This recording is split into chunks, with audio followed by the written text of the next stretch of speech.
వేదాలు, పురాణాలు, జ్యోతిష్య శాస్త్రాలలో కాకికి ఎంతో ప్రత్యేకమైన ప్రాముఖ్యత ఉంది. సాధారణంగా మనం కాకిని ఒక పక్షిగా మాత్రమే భావిస్తాం. కానీ ఆధ్యాత్మిక దృష్టిలో అది పితృదేవతలతో సంబంధం ఉన్న పవిత్రమైన జీవిగా భావిస్తారు.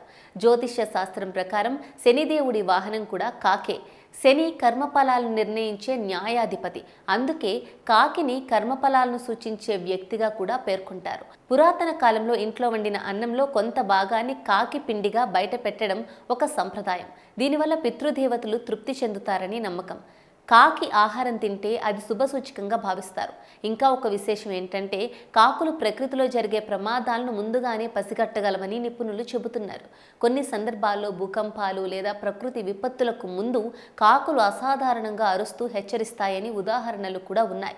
కాబట్టి కాకిని కేవలం సాధారణ పక్షిగా కాకుండా ప్రకృతి, ఆధ్యాత్మికతతో అనుసంధానమైన జీవిగా భావించాలి. ముఖ్యంగా వేసవి కాలంలో పక్షులకు నీళ్లు పెట్టడం వంటి చిన్న సహాయం చేయడం ద్వారా మనం ప్రకృతితో ఉన్న అనుబంధాన్ని మరింత బలపరచవచ్చు.